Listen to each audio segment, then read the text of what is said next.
Chapter 3. What now? My drive through the entrance to City Park quickly reminded me that I was no longer within the northern United States. The City Park is over 1,300 acres of outdoors recreational space. It has a golfing facility, tennis, an athletic stadium, and even a botanical garden. The place is gorgeous. From what I'm told, hundreds of women apply each year to get married within the confines of the city park. I can just imagine how beautiful it might be to have a lavish wedding in the midst of all this greenery that nature has provided free of charge. I continued my drive east through the park until approaching the distinctive blue and red lights of more than a dozen police crime scene units.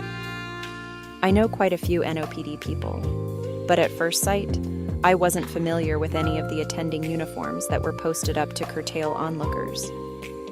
Before approaching the officers that were standing just beyond the yellow and black crime scene tape, I slowly put on my dark blue government-issued U.S. Marshal raid jacket.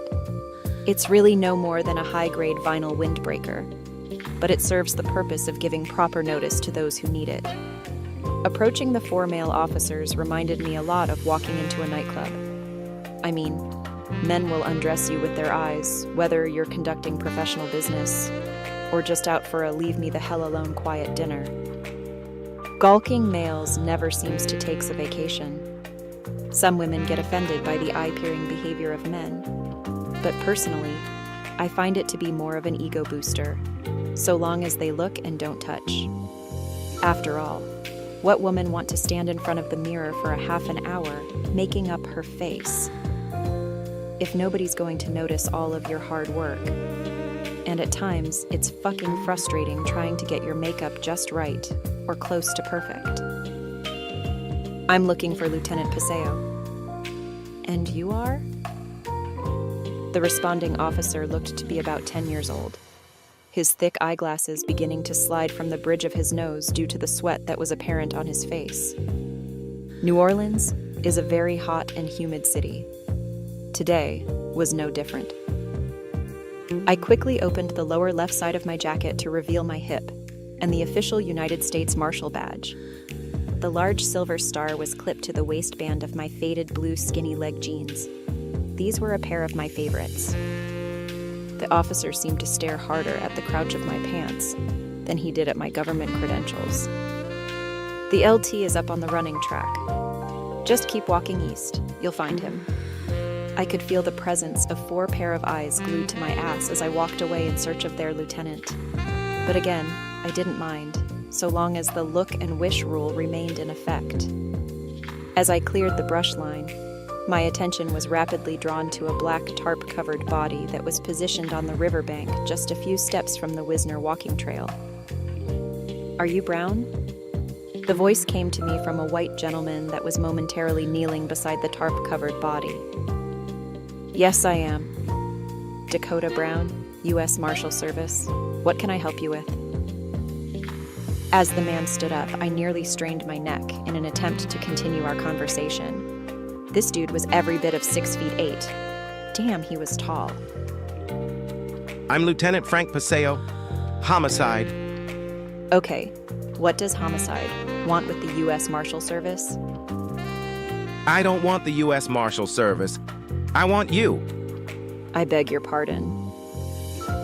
The officer kneeled again and pulled back on the tarp to reveal the face of a young biracial woman.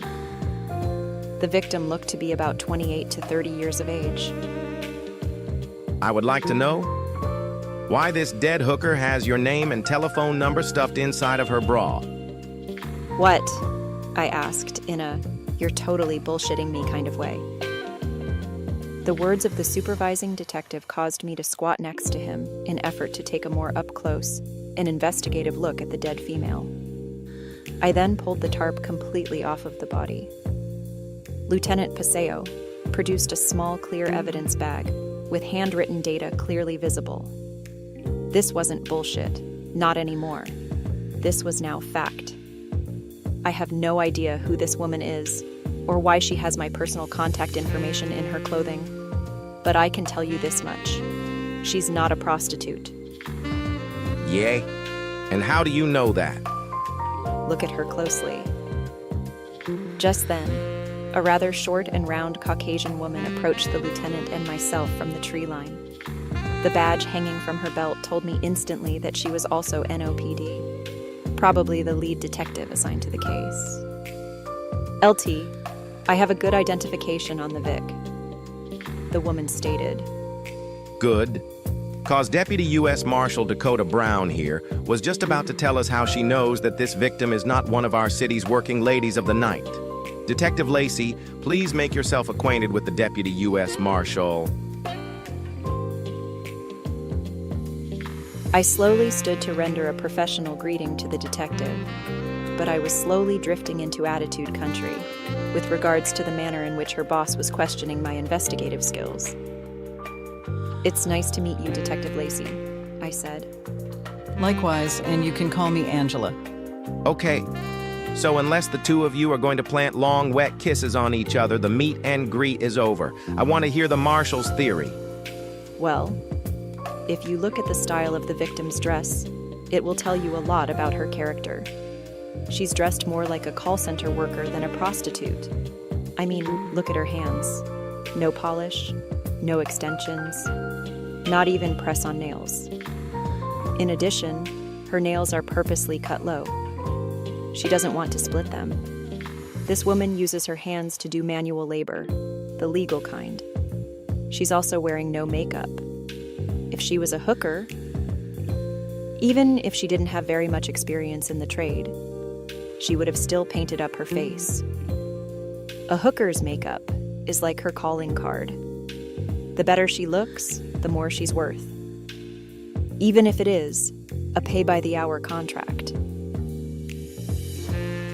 I felt very good and also vindicated about my crime scene assessment. Many times, local cops have the opinion that federal law enforcement people aren't real investigators. They think that if we don't get our evidence from the mouth of a snitch, then most of us could never make a case. And in some degree, they would be correct. Feds rely way too much on snitches than they do on real investigative legwork. But I have never been one for using snitches. My parents are dead today because of a weak-ass snitch and an undercover narcotics cop. Well, I'll be damned. A federal cop that can actually think. And since you already have a horse in this race, seeing that you're probably as curious as we are as to how and why this little lady has your name and private phone number, I'm gonna need for you to work alongside of Detective Lacey to bring this case to a close. Sorry, but the Marshal Service doesn't work local murder cases. Like hell they don't. Besides, I've already cleared it with your boss, U.S. Deputy Marshal Brown, until this case is closed to my satisfaction. You belong to me. Lieutenant Paseo walked away with a matter-of-fact demeanor, leaving the three of us women to work things out. This tall, pale-faced, cigar-chewing, cowboy boot-wearing bastard has just taken a perfectly good day and fucked it all the way up. All I could do was to roll my eyes like a pissed-off schoolgirl and say, damn.